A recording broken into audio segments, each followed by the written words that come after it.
Hi everyone, in this video the P block elements के बारे में हम स्टडी करेंगे। तो सबसे पहले हम पढ़ेंगे ग्रुप 13 यानी कि बोरॉन फैमिली। ये आपका बहुत इंपॉर्टेंट चैप्टर है, चाहे आप क्लास 11th में हो, चाहे आप नीट का एग्ज़ाम टारगेट कर रहे हो, चाहे आप जेई का एग्ज़ाम टारगेट कर रहे हो। ये आपके लिए बहुत बहुत बहुत इंपॉर्टेंट है। ठीक है, तो स्टार्ट करते हैं। जो आपका ग्रुप 13 है और ग्रुप 14 है वो क्लास 11th का पार्ट है, और बाकी जो ग्रुप 15, 16, 17, 18 है वो आपका क्लास 12th का पार्ट है। तो जो अभी आज हम डिस्कस करेंगे वो करेंगे क्लास 11th का ग्रुप 13 बोरॉन फैमिली। तो ये हमारे पास उसकी इलेक्ट्रॉनिक कॉन्फ़िगरेशन लिखी है कि हम कैसे लिखते हैं, तो ये आपको पता होना चाहिए। ये हमारे पास एलिमेंट्स है, फिर atomic number, electronic configuration and nature. तो हमें यहाँ पे याद रखना है कि जो हमारा बोरॉन है उसका नेचर क्या होता है, नॉन मेटल होता है, और बाकी सबका नेचर मेटल होता है। ठीक है, तो हमें इसे याद रखना पड़ेगा कि पहले बोरॉन आता है, फिर एल्यूमिनियम आता है, फिर गैलिनियम आता है, फिर इंडियम आता है, फिर थैलेनियम आता है। तो इसे याद करने की ट्रिक है बोरॉन, एल्यूमिनियम, गैलिनियम, इंडियम, थैलियम। इसको याद करने की ट्रिक ये है कि बैगन, आलू, गाजर इन थैला। मेरे साथ रिपीट करो, सब लोग रिपीट करो, याद करना है क्लास में। Boron, aluminium, gallium, indium, thallium. अब इसका मैं ट्रिक बता रही हूँ, उसको क्लास में सब लोग याद करेंगे साथ में। बैगन, आलू, गाजर इन थैला। बैगन, आलू, गाजर इन थैला। ठीक है, तो ये हमारा एटॉमिक नंबर है। बोरॉन का होता है 5, एल्यूमिनियम का 13, गैलोनियम का 31, इंडियम का 49 और थैलेनियम का क्या होता है 81 होता है। और ये हमारे पास इलेक्ट्रॉनिक कॉन्फ़िगरेशन लिखी हुई है सारी की सारी। हमारा जो हीलियम होता है उसका एटॉमिक नंबर 2 होता है, और जब आप इस 2 को ऐड करेंगे ना, इस 2 को ऐड करेंगे, इस 2 को ऐड करेंगे, इस 2 को ऐड करेंगे, तो आपका ये आ जाएगा 5। मतलब ये 2 ऐड करो, ये वाला 2 करो, 1 ऐड करो, तो 5 आ जाएगा आपके पास। ठीक है, तो आपको इस तरीके से इलेक्ट्रॉनिक कॉन्फ़िगरेशन लिखना आना चाहिए। ये जो हमारा नियॉन है इसका एटॉमिक नंबर होता है 10। जब आप 10 और इस 2 को और इस 1 को जोड़ेंगे तो यहाँ पे 11 आ जाएगा। फिर आर्गॉन का होता है 18, क्रिप्टॉन का होता है 36, ये एटॉमिक नंबर बता रही हूँ, और जीनॉन का होता है 54। आप 54 है जीनॉन का एटॉमिक नंबर। फिर 14, 10, 2 और 1, इसको जब जोड़ोगे तो आएगा 81। जो हमारा पीरियोडिक टेबल होता है उसमें सारे के सारे एलिमेंट्स एटॉमिक नंबर से अरेंज होते हैं, एटॉमिक मास से अरेंज नहीं होते, एटॉमिक नंबर से अरेंज होते हैं। अगेन कि हमारा जो बोरॉन है वो कैसा है, नॉन मेटल, बाकी के सारे मेटल्स ही हैं, सारे मेटल हैं, सिर्फ हमारा बोरॉन नॉन मेटल है। फिर से ट्रिक बोलेंगे, बैगन, आलू, गाजर इन थैला। और हम फिर से याद करेंगे कि बोरॉन नॉन मेटल है और ये सारे मेटल्स हैं। कोशिश करना है कि इन ऑर्गेनिक वाले चैप्टर्स आपको क्लास में याद हो जाएं, तो आपको याद करना है, साथ में बोलना है जब मैं बुलवाऊंगी। ठीक है, अब एल्यूमिनियम के बारे में मैं आपको एक बढ़िया सी चीज़ बताती हूँ कि जो एल्यूमिनियम है, aluminium is the most abundant metal and the third most abundant element in the earth's crust. ये लाइन डायरेक्ट आपकी एनसीईआरटी में लिखी हुई है और आपको ये पता होना चाहिए, और ये मैंने यहाँ पे लिख भी दिया है। ओके, अब मैं आप लोगों को आगे ले चलती हूँ। फिजिकल प्रॉपर्टीज़ के बारे में हम देखेंगे, ये भी हम ट्रिक से याद करेंगे और ख़ुद का दिमाग भी लगाएंगे कि कैसे याद करना है। सबसे पहले हम देखेंगे एटॉमिक रेडियाई। तो देखो हमारे पास था बैगन, आलू, गाजर इन थैला, ऐसे ही था हमारे पास में। तो आप नोटिस कर पा रहे हो कि ये आपका जो गैलोनियम है ये यहाँ पे आ रहा है, मतलब पहले तो ये आएगा ना, पहले ये आएगा फिर ये आएगा, लेकिन आपने देखा कि क्या हो रहा है, ये यहाँ आगे पहुँच गया।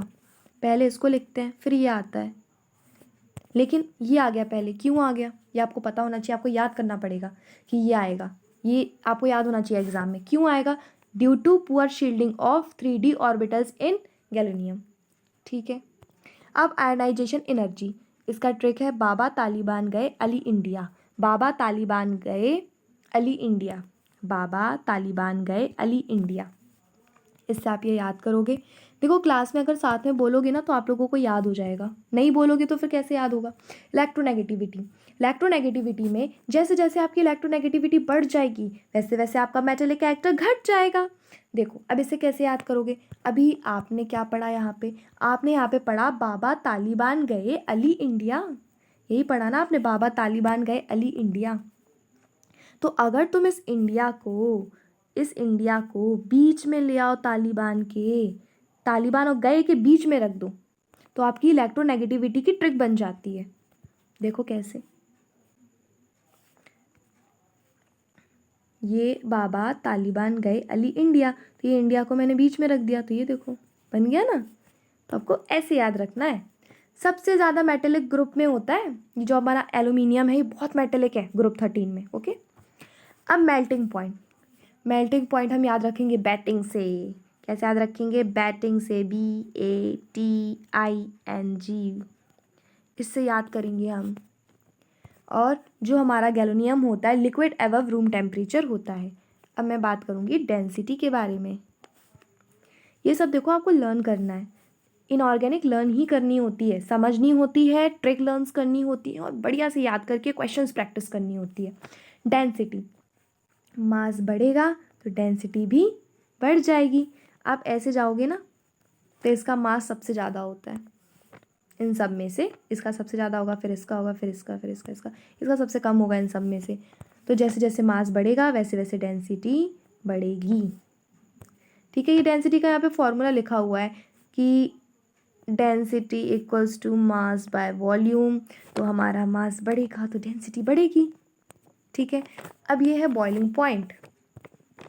Down the group boiling point decrease, down the group boiling point decrease. जैसे जैसे आप डाउन द ग्रुप जाओगे तो जो आपका बॉइलिंग पॉइंट होगा वो डिक्रीज कर जाएगा। डेंसिटी में हमने क्या देखा, हमने देखा कि मास बढ़ेगा तो डेंसिटी भी बढ़ जाएगा।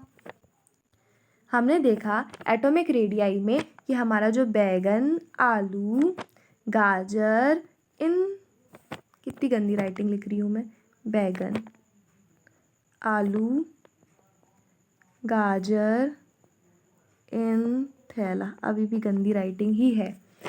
देखो ये जो आपका गैलोनियम है ये यहाँ पे आ जाएगा, देख पा रहे हो ना इसमें।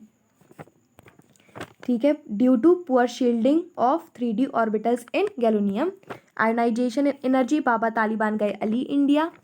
उसके बाद जैसे ही आप इस इंडिया को यहाँ बीच में डाल दोगे तालिबान गए के, तो इलेक्ट्रोनेगेटिविटी की बन जाएगी ट्रिक, इलेक्ट्रोनेगेटिविटी बढ़ेगी, मेटेलिक कैरेक्टर घटेगा। सबसे ज़्यादा मेटेलिक कौन है, एल्यूमिनियम ग्रुप 13 में। ये हम याद करेंगे मेल्टिंग पॉइंट बैटिंग से, BATING बैटिंग। हम रिवाइज कर रहे हैं इसलिए हम जल्दी जल्दी बता रही हूँ अब मैं। तो डेंसिटी है, मास बढ़ेगा तो डेंसिटी बढ़ेगी, और बॉइलिंग पॉइंट में क्या होगा कि down the group boiling point घट जाता है। आपको ये विजिबल है यहाँ पे, शायद आपको इतने अच्छे से दिख नहीं रहा है, तो इसका मतलब है बॉइलिंग पॉइंट डिक्रीज हो जाएगा, ये लिखा है यहाँ पे। ओके, अब हम आगे बढ़ेंगे। ऑक्सीडेशन नंबर, दे शो +1 +3 ऑक्सीडेशन स्टेट।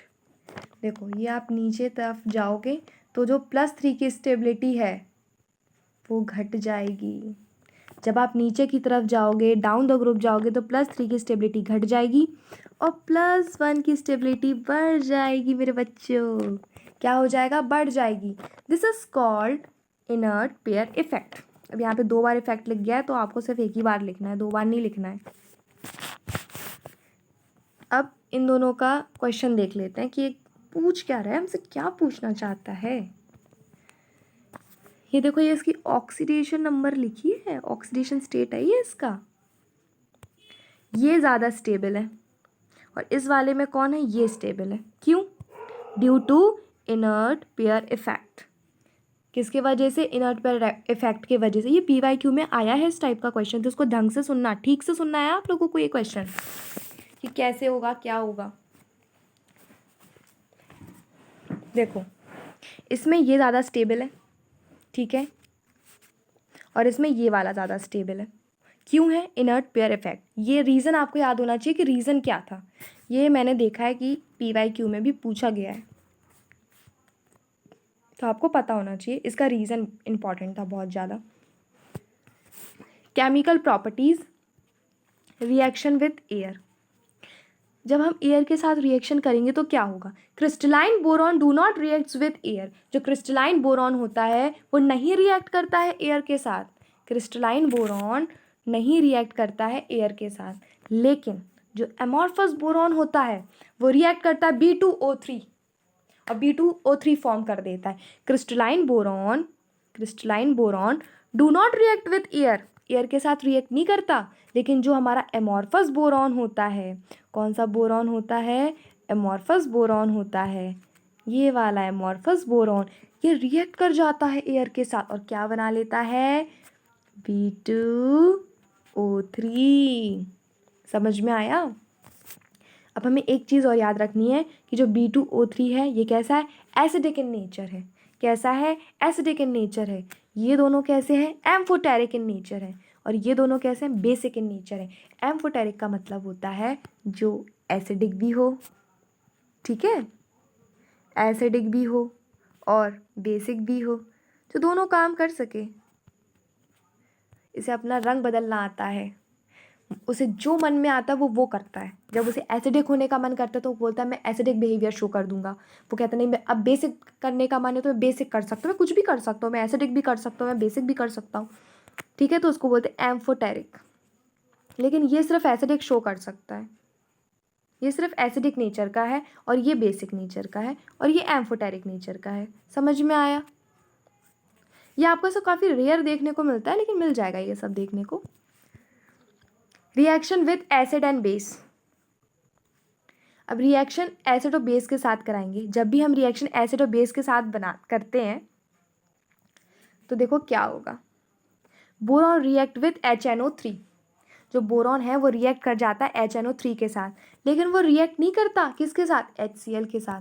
बोल रहा है मैं HCl के साथ नहीं रिएक्ट करूँगा। किसके साथ रिएक्ट नहीं करेगा? HCl के साथ रिएक्ट नहीं करेगा, लेकिन रिएक्ट किसके साथ कर जाएगा? HNO3 के साथ रिएक्ट करेगा। और रिएक्ट किसके साथ नहीं करेगा? HCl के साथ। क्यों नहीं करेगा? क्योंकि जो HNO3 है वो ऑक्सीडाइजिंग एसिड है। कैसा एसिड है? ऑक्सीडाइजिंग।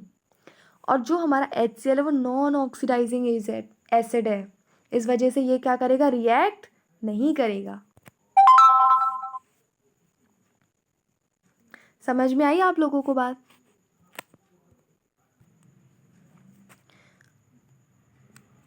एल्यूमिनियम, कलर चूज कर लूँ। एल्यूमिनियम रिएक्ट करता है HCl के साथ, but not react with HNO3 due to formation of protective layer of oxide Al2O3। देखो क्या हो रहा है, जो हमारा बोरॉन है वो रिएक्ट नहीं करता है HNO3 के साथ क्योंकि वो ऑक्सीडाइजिंग एसिड है, लेकिन वो रिएक्ट नहीं करता है HCl के साथ। किसके साथ रिएक्ट करता है? इसके साथ। किसके साथ नहीं करता है? HCl के साथ। क्यों? क्योंकि ये ऑक्सीडाइजिंग एजेंट है और HCl नॉन ऑक्सीडाइजिंग एजेंट है। लेकिन जो हमारा एयर है वो रिएक्ट कर जाता है। नोटिस किया कि जो बोरॉन है वो HCl के साथ रिएक्ट नहीं करता, लेकिन जो एल्यूमिनियम वो तो कर जाता है, ठीक है, but not react with HNO3। Boron HNO3 के साथ रिएक्ट कर रहा था, लेकिन ये नहीं कर रहा है एल्यूमिनियम। क्यों नहीं कर रहा है? क्योंकि जो एल्यूमिनियम है जब वो रिएक्ट करेगा ना तो वो क्या फॉर्म कर लेगा? एक प्रोटेक्टिव लेयर फॉर्म कर लेता है, protective layer of oxide due to formation of protective layer of oxide Al2O3। इस वजह से वो रिएक्ट नहीं करता है किसके साथ? HNO3 के साथ। ये हमारे पास रिएक्शन दी गई है।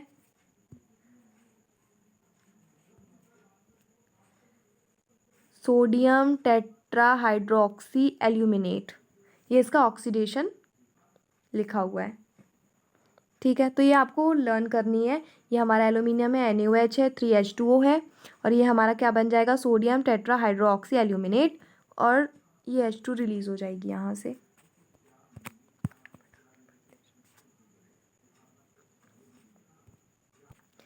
Reaction with halogen.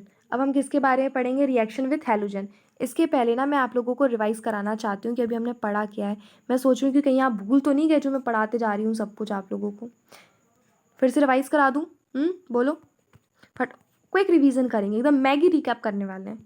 देखो, जो क्रिस्टलाइन बोरॉन होता है, क्रिस्टलाइन बोरॉन जो होता है वो do not react with air, air के साथ रिएक्ट नहीं करता, लेकिन जो एमॉर्फस बोरॉन होता है वो रिएक्ट कर जाता है और क्या बनाता है, B2O3 बनाता है। ठीक है,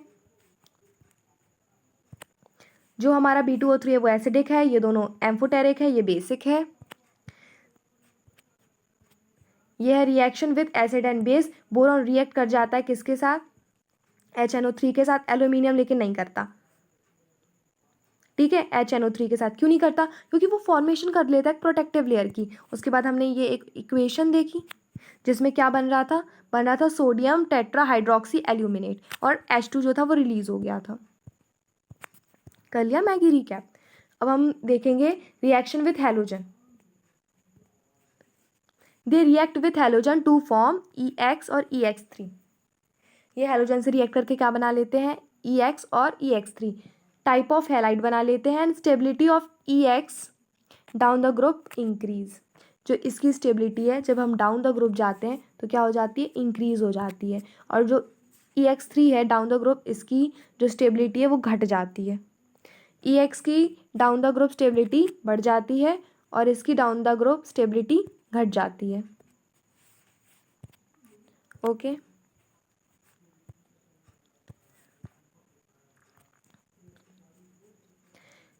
EX3 are Lewis acid in nature. ये लुइस एसिड इन नेचर होता है और जो इसकी स्टेबिलिटी होती है वो, ये आपके पास इसका ये टेंड लिखा हुआ है कि कैसे इसकी स्टेबिलिटी होती है, लुइस एसिड कैसे होता है, क्या है, ये सब लिखा हुआ है, आप रट लेना। ठीक है, सबसे ज़्यादा Lewis acid due to back bonding, ये होता है सबसे ज़्यादा लुइस एसिड बैक बॉन्डिंग के वजह से।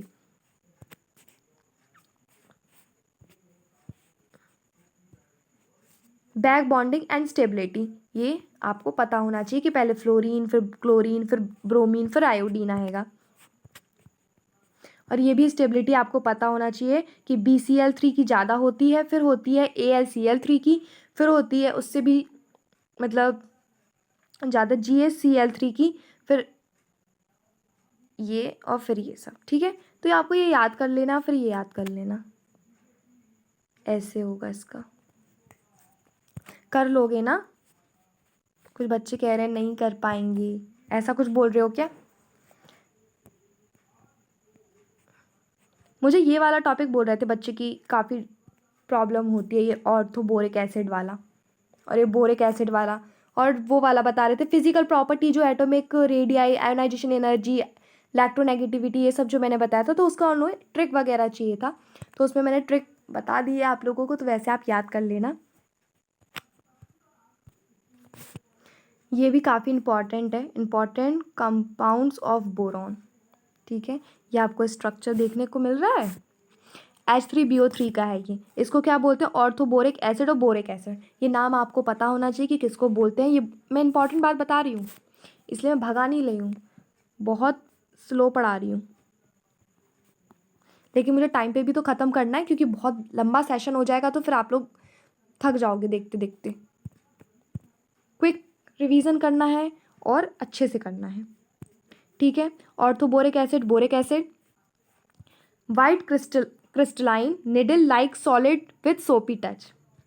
देखो ये वाइट क्रिस्टलाइन जैसा होता है, निडल लाइक सॉलिड जैसा होता है, सोपी टच होता है, जैसे साबुन को टच करते हैं वैसा टच करने पे आता है। वीक मोनो बेसिक एसिड होता है, एक्सेप्ट करता है 1OH को, और इसका एन फैक्टर 1 होता है। इसका नाम अच्छे से याद कर लो कि H3BO3 क्या होता है, ऑर्थोबोरिक एसिड और boric acid. Orthoboric acid, boric acid, orthoboric acid, boric acid, किसको बोलते हैं, H3BO3 को। जो मैं बार बार बोल रही हूँ इसका मतलब ये है कि आपको आना चाहिए। प्लेनर है ये, पॉलीमेरिक है। पॉलीमेरिक क्यों है, due to intermolecular hydrogen bonding, ये आपको पता होना चाहिए कि polymeric due to intermolecular hydrogen bonding. यहाँ वो इंटर की जगह ना ये वाली स्पेलिंग के साथ वो कुछ छेड़छाड़ भी कर सकता है एग्जामिनर, और आप उस पर गलत टिक मार के आ जाओगे। इंटरमॉलिकुलर लिखा है ना, वो इंट्रामॉलिकुलर कर देगा, तो आपको याद होना चाहिए कि क्या है। सुन रहे हो क्या बोल रही हूँ? अब प्रिपरेशन कैसे करेंगे ये देखेंगे। बोरेक्स, ठीक है, Na2B4O7, इसे भी याद कर लो। ठीक है, Na2B4O7, Na2B4O7। मेरे साथ रिपीट करो तब तो याद होगा। और ये ऑर्थोबोरिक एसिड को भी याद करो, H3BO3। अब जल्दी जल्दी करते हैं, बार बार रिवीजन कराऊंगी मैं, और आप लोग तो सुन ही नहीं रहे हो मेरी बातों को। ये है HCl 5H2O। तो क्या बनेगा ये आपको ये पूरा याद होना चाहिए कि 2NaCl बनेगा, 4H3BO3 बनेगा। H3BO3 क्या है बताओ, नाम बताओ इसका मुझे। पता चल गया क्या है? Orthoboric acid, boric acid. ठीक है, ये बोरेक्स था, बोरेक्स था। ये क्या है? ऑर्थोबोरिक एसिड या फिर बोरिक एसिड। अब हम रिएक्शन देखेंगे, हीटिंग इफेक्ट। जब 100 डिग्री सेल्सियस होगा तो क्या बनेगा? Metaborate, metaboric acid. ये टेट्राबोरेट बनेगा जब 160 सेल्सियस होगा, 160 डिग्री सेल्सियस होगा, टेट्राबोरिक एसिड। फिर जब रेड हॉट होगा तो क्या बनेगा? Boric anhydride, boric anhydride. ये याद करो, अभी मेरे साथ में करो, कुछ चीज़ें देखो क्लास में ही कर लो। B2O3, इसका नाम बताओ। Boric anhydride, boric anhydride. ये क्योंकि अभी मैं जब आगे पढ़ाऊंगी ना तो आपको मैं दिखाऊंगी तो आप पहचान नहीं पाओगे, फिर मुझे स्लाइड दिखानी पड़ेगी। याद करते जाओ, याद करते जाओ, क्लास में याद करते जाओ। इनऑर्गेनिक को क्लास में याद करने की कोशिश किया करो। ये है आप लोगों का बोरेक्स का फॉर्मूला, एक फॉर्मूला ये भी है। ठीक है, ये दोनों ही बोरेक्स का फॉर्मूला है। अभी आपको जो मैंने बोरेक्स का पहले रिएक्शन में दिखाया था वो इतना ही दिखाया था। ये उसमें वाटर मॉलिक्यूल ऐड है, ठीक है, वो लगभग वही है।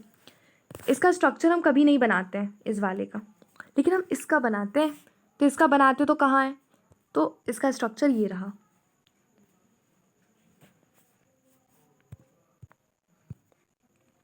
ये किसका स्ट्रक्चर है? इसका स्ट्रक्चर है। और इस स्ट्रक्चर के ऊपर बहुत सारे क्वेश्चंस आते हैं। प्रिपरेशन, देखो कैसे प्रिपरेशन करते हैं इसकी हम। ये देखो ये लिखा हो यहाँ पे बच्चों 6H2O लिखा है, ये शायद आप लोगों को क्लियर नहीं हो रहा है ना बच्चा। यहाँ पे 6H2O लिखा हुआ है, ये बोरेक्स लिखा हुआ है। अब जो इम्पोर्टेंट है वो बता रही हूँ मैं, इसलिए बहुत ध्यान से सुनना, बहुत बहुत बहुत ध्यान से।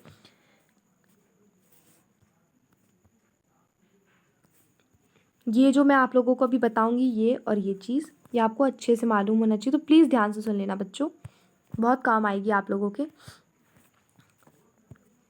इसमें बोल रहा है कि नंबर ऑफ बोरॉन, ये बी फॉर बोरॉन है, ये जो बी है ना यहाँ पे, ये जो बी लिखा हुआ है ये बोरॉन को डोनेट कर रहा है, ये बोरॉन है, ठीक है, मतलब ये शो कर रहा है कि मैं बोरॉन हूँ, ठीक है, इन sp2। अब ये जो आपके पास स्ट्रक्चर है इसमें sp2 बोरॉन कितने हैं? तो यहाँ पास 2 sp2 बोरॉन है। कितने sp2 बोरॉन है? 2 है। कहाँ कहाँ? एक ये है और एक ये है, ठीक है। जो पहले नंबर पे है और तीसरे नंबर पे बोरॉन लगा हुआ है वो sp2 है। और जो बोरॉन sp3 कौन है? अब sp3 भी 2 हैं हमारे पास। कितने हैं? 2 हैं। एक सेकंड पोजीशन पे लगा हुआ है और एक फोर्थ पोजीशन पे लगा हुआ है यहाँ पे, ठीक है। ये कैसा है? sp3। और ये कैसे थे? ये थे sp2। ग्रीन वाले जो मैं बना रही हूँ sp2 हैं और रेड वाले sp3 हैं। सेम चीज़ यहाँ पे भी लिखी हुई है कि जो बोरॉन है 1 और 3 वाला वो sp3 है,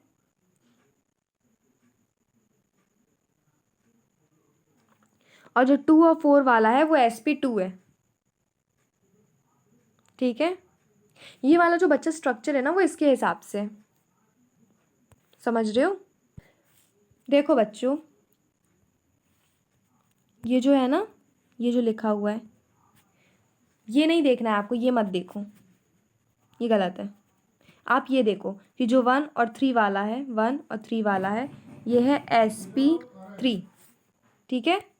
और जो 2 और 4 वाला है ये है sp2, ठीक है। और समझ रहे हो ना, 2 2 मिल रहे हैं अपन को, एक यहाँ पे एक यहाँ पे मिल रहा है, 2 मिल रहे हैं sp3, उसका एक यहाँ पे एक यहाँ पे मिल रहा है sp2, तो 2 मिल रहे हैं, ठीक है। तो ये आपको नहीं देखना है, ये वाला 2 तो मिल रहे हैं sp2 sp3, लेकिन यहाँ पे गड़बड़ लिखा हो ये वाला पोर्शन, ठीक है। अब पूछा जा रहा है आपसे कि जो नंबर ऑफ BO बॉन्ड ये कितने हैं, ये 5 है। देखो कैसे 5 है BO बॉन्ड,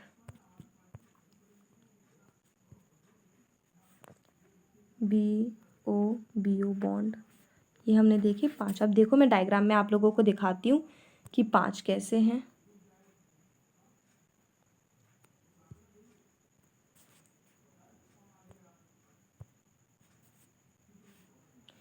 ये है 1 2 3 4 और 5। समझ पाए? देखो ये वाले बी से ये वाले बी को ये ओ ने कनेक्ट किया, ये एक बॉन्ड मिल गया, यहाँ पे 2 बॉन्ड मिल गया, यहाँ पे 3 मिल गया और ये 4 हो गए, और ये बीच वाला 5 है। अब ये बीच वाला क्यों ले रहे हैं, क्योंकि हमें तो BOB निकालना है ना। तो देखो इसके बीच में ये O है, ये B है, तो वही बॉन्ड है ना, तो हमारे पास ये 5 हो गए। फिर से गिनवा दूँ अच्छे से, देखो 1 2 3 4 और 5। पता चल गया 5 बॉन्ड कैसे आए। उसके बाद बोल रहा है BO बॉन्ड 14 है और ब्रिजिंग बॉन्ड भी 5 है। अब ये शायद कन्फ्यूज़न हो रही होगी आप लोगों को समझने में। BO बॉन्ड देखते हैं पहले।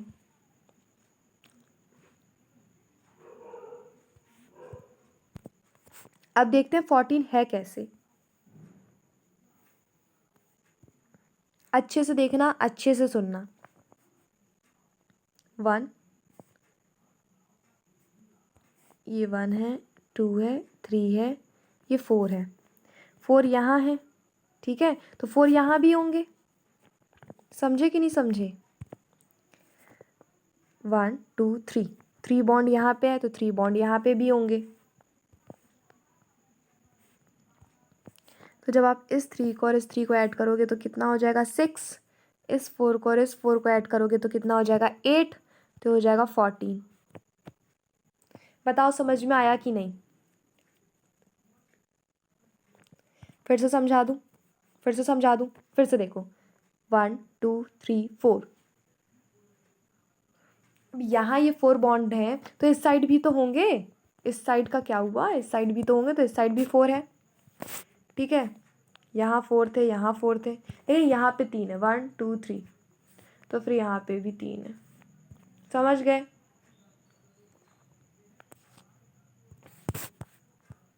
समझ में आया 14 कहाँ से आ गया? कुछ बच्चे कह रहे हैं अभी भी नहीं आया, फिर से एक बार चाहते हैं कि समझा दूँ। ठीक है ठीक है ठीक है, कोई बात नहीं। सेशन का टाइम कुछ भी हो लेकिन समझ में आना चाहिए, यही तो इम्पॉर्टेंट है ना। अब यही समझ में नहीं आएगा तो फिर क्या? अच्छे से समझना। 1 2 3 4, अगर यहाँ 4 बॉन्ड हैं तो यहाँ पे भी तो होंगे बच्चा। ये बात समझ में आई? फिर देखो 1 2 3, अगर यहाँ 3 बॉन्ड है तो यहाँ पे भी तो 3 है। जब आप इस 3 को और इस 3 को ऐड करोगे तो आएगा 6। अच्छे से सुनो, इस 4 को और इस 4 को ऐड करोगे तो आ जाएगा 8, और इन दोनों को ऐड करोगे तो 14 बॉन्ड्स आ जाएंगे।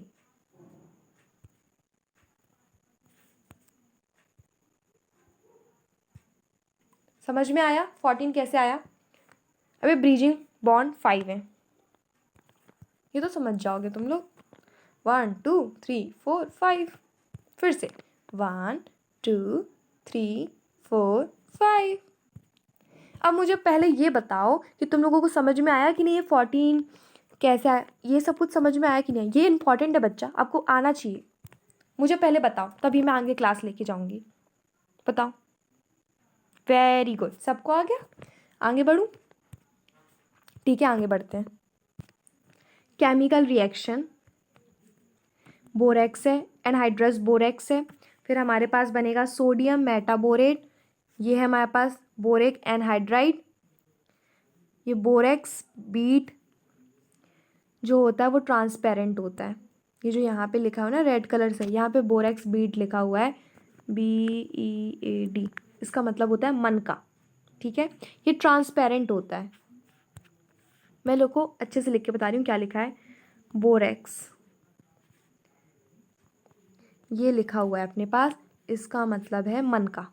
और इस पूरा जो ये है ये कैसा होता है, ट्रांसपेरेंट होता है। समझ गए? ये आपको याद होना चाहिए कि यहाँ पे सोडियम मेटा बोरेट है, यहाँ पे बोरिक एनहाइड्राइड है। जब आप बोरेक्स बी टेस्ट करेंगे तो देखो क्या आएगा, ब्लू कलर मिलेगा आपको, यहाँ पे येलो कलर मिलेगा, और फिर जब आप आगे जाओगे तो यहाँ पे आपको पिंक मिलेगा और यहाँ पे ब्लू मिलेगा।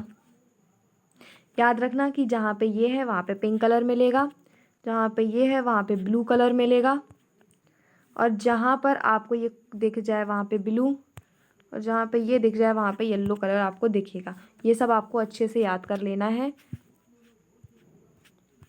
कलर्स याद रखने हैं आप लोगों को। उसके बाद ये बहुत मोस्ट इम्पॉर्टेंट क्वेश्चन है, इसके ऊपर मतलब टॉपिक ये बहुत इंपॉर्टेंट, इसके ऊपर हमेशा क्वेश्चंस आते रहते हैं PYQ में भी। क्या है डाइबोरेन? अब डाइबोरेन का आपको स्ट्रक्चर यानी कि उसका नाम वगैरह पता होना चाहिए, कैसे लिखते हैं क्या है। B2H6 ये क्या है? डाइबोरेन। ये कलरलेस होता है, पॉइजनस गैस होती है, लुइस एसिड होता है, इलेक्ट्रॉन डेफिशिएंट। अब बहुत इंपॉर्टेंट बात बता रही हूँ कि रट लो कि डाइबोरेन को बोलते हैं B2H6, ये रटो, और फिर दूसरी चीज़ रटो कि ये लुइस एसिड है। बार बार क्वेश्चन में पूछते हैं कि क्या है, लुइस एसिड है, इलेक्ट्रॉन डेफिशिएंट है। अब मेथड ऑफ प्रिपरेशन देखेंगे,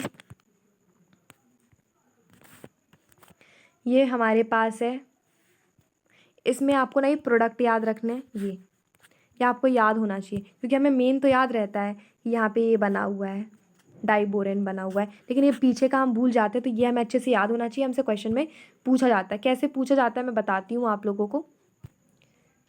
क्वेश्चन में आप लोगों को यहाँ पे लिख दिया जाएगा लैब मेथड, समझ रहे हो ना? आपको यहाँ पे क्वेश्चन पे लिख दिया जाएगा लैब मेथड, और आपसे पूछा जा सकता है लैब मेथड के बारे में कि आप ये रिएक्शन लिखो। अगर आप बोर्ड्स दे रहे हो तो देखो नीट में कैसे आएगा, PYQs वगैरह में कैसे पूछेगा, कैसे आएगा, मैं ये वो बताती हूँ मेन इंपॉर्टेंट। ये आपको लिखा होगा, ये आपको बताना होगा, ये आपको लिखा होगा, ये आपको बताना होगा। मतलब ये तो आपको याद आ जाएगा, आपको ये पीछे का नहीं आएगा, तो आपको ये पीछे का याद करना है कि किस में क्या बनेगा। स्ट्रक्चर ऑफ डाइबोरेन, जो कि मैंने कहा था बहुत इंपॉर्टेंट है, और आपको अच्छे से सुनना है कि इसमें क्या है। यहाँ पे बनाना बॉन्ड बनाता है, ये बहुत इंपॉर्टेंट बात है यहाँ की कि बनाना बॉन्ड बनाता है। ये स्ट्रक्चर देखो इसका अच्छे से, यहाँ पे 97 डिग्री है, यहाँ पे 120 डिग्री है। सबसे इम्पॉर्टेंट चीज़ देखो, बार बार बनाना बॉन्ड पूछते हैं, किस में है? डाइबोरेन में है। ये बनाना बॉन्ड फॉर्म कर रहा है, ये ऐसे क्यों बता रहा है, ऐसे क्यों बता रहा है ये बनाना बॉन्ड? ये देखो यहाँ पे जो ये बना हुआ है ना, डॉटेड लाइन से बना हुआ है।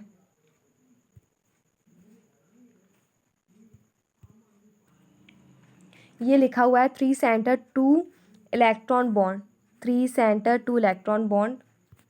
ये देखो ब्रीडिंग बॉन्ड, ब्रिजिंग बॉन्ड है वो। टर्मिनल बॉन्ड, इसको क्या बोलोगे? टर्मिनल बॉन्ड बोलोगे। ये 4 हैं आपके पास, फटाफट आगे बढ़ो। ये है sp3, क्या है ये? sp3 है, और नॉन प्लेनर स्ट्रक्चर है। ये सब इम्पॉर्टेंट बात है इसके बारे में।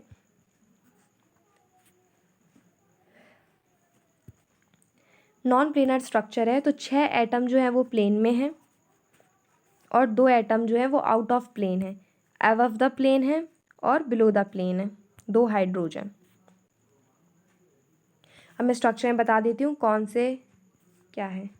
ये प्लेन के अंदर है, ये लेकिन जो ये है ना, ये दोनों हाइड्रोजन, ये प्लेन के बाहर है। समझ में आ गया? इसलिए लिखा है above the plane below the plane.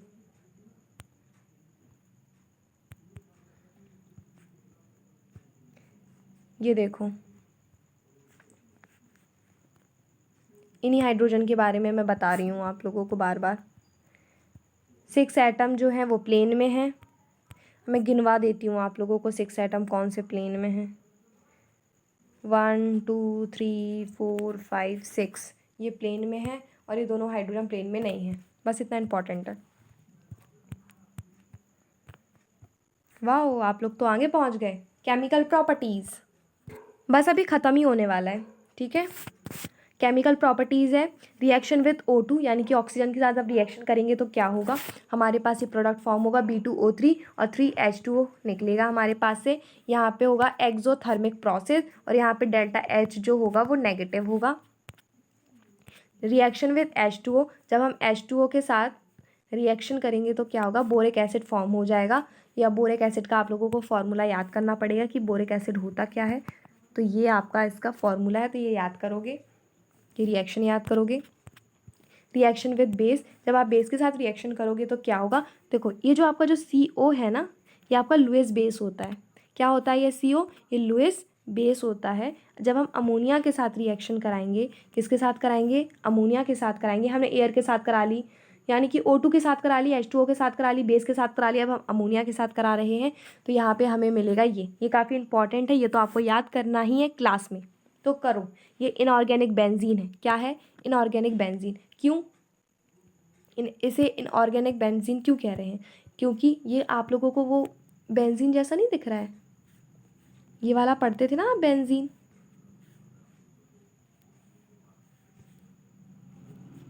रुको मैं वो वाला स्ट्रक्चर बनाती हूँ जो आप ज़्यादा पहचानते हो। ये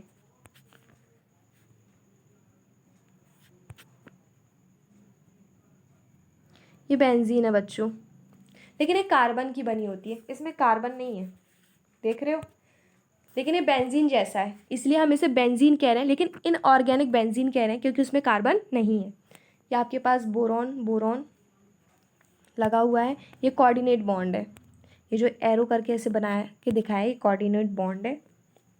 या आपको इसका स्ट्रक्चर पता होना चाहिए, इनऑर्गेनिक बेंजीन का कैसा होता है, ये कैसा है, बेंजीन लाइक स्ट्रक्चर है, एरोमेटिक इन नेचर है, जो हमारी बेंजीन है वो भी एरोमेटिक है, ये भी एरोमेटिक है। Bonds are polar but overall molecule is non polar, जो हमारे बॉन्ड होते हैं वो कैसे होते हैं, पोलर होते हैं, हमारे बॉन्ड पोलर होते हैं, लेकिन ओवरऑल मॉलिक्यूल कैसा, नॉन पोलर है।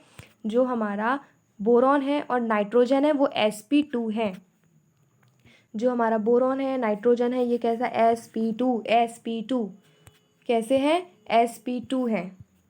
बस खत्म हो गया, फिर तो ग्रुप 14 आ गया, कार्बन फैमिली। एक्सिस में ये अच्छे से याद करो, ये भी याद करो, बोरॉन वो वाला याद कर लिया ना आपने, इनऑर्गेनिक बेंजीन वाला, क्या था उसका फॉर्मूला, फटाफट बताओ मुझे, B3N3H6, क्या था, B3N3H6, ये है इनऑर्गेनिक बेंजीन, और इनऑर्गेनिक ग्रेफाइड है BN, ये इनऑर्गेनिक ग्रेफाइड है, और वो क्या था, इनऑर्गेनिक बेंजीन। जब आप एक्सिस में अमोनिया ले लोगे, जब आप अमोनिया लोगे तो क्या बनेगा, इनऑर्गेनिक बेंजीन, जब आप एक्सिस में लोगे तो क्या बन जाएगा, बोरॉन नाइट्राइड, जिसे इनऑर्गेनिक ग्रेफाइड भी बोलते हैं। B2H6 तो वही रहेगा, यही लोगे, जो पहले था उसमें भी आपने यही लिया था, ये देखो ये लिया था, इसमें भी आपने अमोनिया लिया था, इसमें इनऑर्गेनिक बेंजीन बनी थी, लेकिन यहाँ पे क्या बन रहा है, इनऑर्गेनिक ग्रेफाइड बन रहा है। यहाँ पे बस फ़र्क इतना है कि आप यहाँ एक्सिस में ले रहे हो, ये चीज़ याद रखना। अब नेक्स्ट वीडियो में हम डिस्कस करेंगे ग्रुप 14 के बारे में, कार्बन फैमिली, ठीक है। बहुत मज़ा आएगा आप लोगों को पढ़ने में, आपके सारे डाउट क्रिस्टल क्लियर हो जाएंगे। और ये जो आप लोग देख रहे हो ना, ये नोट्स वगैरह जो हैंड रिटन नोट्स बनाए गए हैं, ये आपको मेरे टेलीग्राम चैनल पे मिल जाएंगे, तो आप वहाँ पे जाइए टेलीग्राम चैनल पे और ये नोट्स वहाँ से ले लीजिए, ठीक है। आप इसके थ्रू मेरे टेलीग्राम चैनल पर पहुंच सकते हैं।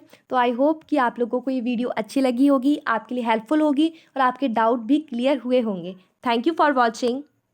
नेक्स्ट वीडियो में मिलेंगे, उसमें हम ग्रुप 14 करेंगे, कार्बन फैमिली।